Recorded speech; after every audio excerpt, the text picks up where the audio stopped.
루카복음 12장. 그러는 동안에 수많은 군중이 모여들어 서로 밟힐 지경이 되었다.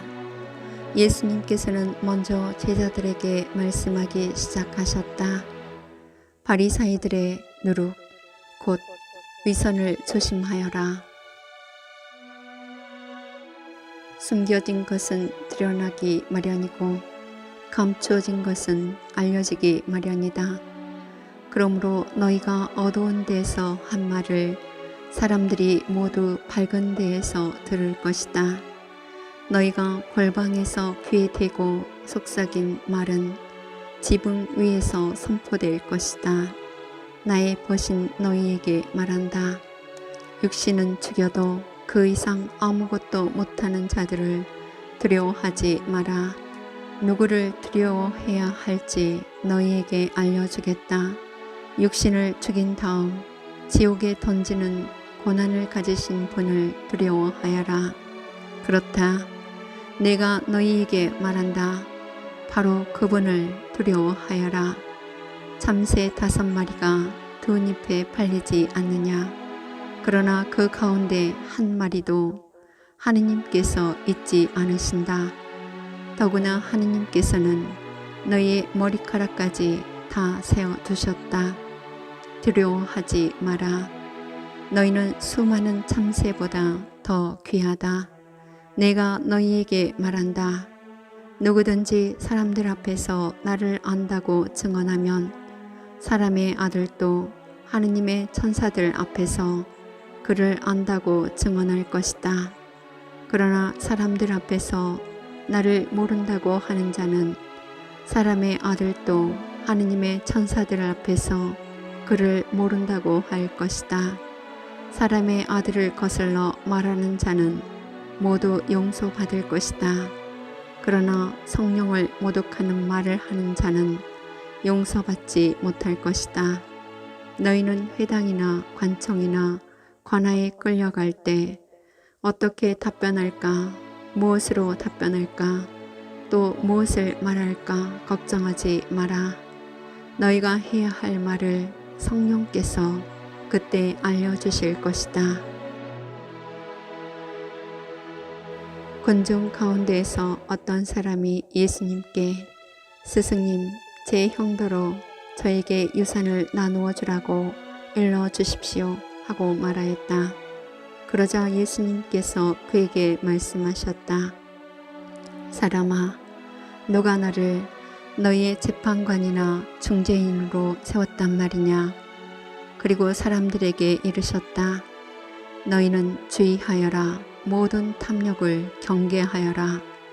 아무리 부유하더라도 사람의 생명은 그의 재산에 달려있지 않다. 예수님께서 그들에게 비유를 들어 말씀하셨다. 어떤 부유한 사람이 땅에서 많은 소출을 거두었다. 그래서 그는 속으로 내가 수확한 것을 모아둘 데가 없으니 어떻게 하나 하고 생각하였다. 그러다가 말하였다. 이렇게 해야지. 곡간들을 헐어내고 더 큰 것들을 지어 거기에다 내 모든 곡식과 재물을 모아 두어야겠다. 그리고 나 자신에게 말해야지. 자, 내가 여러 해 동안 쓸 많은 재산을 쌓아두었으니 쉬면서 먹고 마시며 즐겨라. 그러나 하느님께서 그에게 말씀하셨다. 어리석은 자야, 오늘 밤에 내 목숨을 되찾아 갈 것이다. 그러면 내가 마련해둔 것은 누구 차지가 되겠느냐? 자신을 위해서는 재화를 모으면서 하느님 앞에서는 부유하지 못한 사람이 바로 이러하다. 예수님께서 제자들에게 이르셨다. 그러므로 내가 너희에게 말한다. 목숨을 부지하려고 무엇을 먹을까? 몸을 보호하려고 무엇을 입을까? 걱정하지 마라. 목숨은 음식보다 소중하고 몸은 옷보다 소중하다. 까마귀들을 살펴보아라. 그것들은 씨를 뿌리지도 않고 거두지도 않을 뿐만 아니라 골방도 곡간도 없다. 그러나 하느님께서는 그것들을 먹여주신다. 너희가 새들보다 얼마나 더 귀하냐. 너희 가운데 누가 걱정한다고 해서 자기 수명을 조금이라도 늘릴 수 있느냐. 너희가 이처럼 지극히 작은 일도 할 수 없는데 어찌 다른 것들을 걱정하느냐. 그리고 나리꽃들이 어떻게 자라는지 살펴보아라. 그것들은 애쓰지도 않고 길쌈도 하지 않는다. 그러나 내가 너희에게 말한다. 솔로몬도 그 온갖 영화 속에서 이 꽃 하나만큼 차려입지 못하였다. 오늘 들에 서 있다가도 내일이면 아궁이에 던져질 풀까지 하느님께서 이처럼 입히시거든 너희야 얼마나 더 잘 입히시겠느냐. 이 믿음이 약한 자들아, 너희는 무엇을 먹을까 무엇을 마실까 하고 찾지 마라. 염려하지 마라. 이런 것들은 모두 이 세상 다른 민족들이 애써 찾는 것이다. 너희의 아버지께서는 이것들이 너희에게 필요함을 아신다. 오히려 너희는 그분의 나라를 찾아라. 그러면 이것들도 곁들어 받게 될 것이다. 너희들 작은 양떼야, 두려워하지 마라. 너희 아버지께서는 그 나라를 너희에게 기꺼이 주기로 하셨다. 너희는 가진 것을 팔아 자선을 베풀어라. 너희 자신을 위하여 해지지 않는 돈주머니와 충나지 않는 보물을 하늘에 마련하여라. 거기에는 도둑이 다가가지도 못하고 좀이 쏠지도 못한다.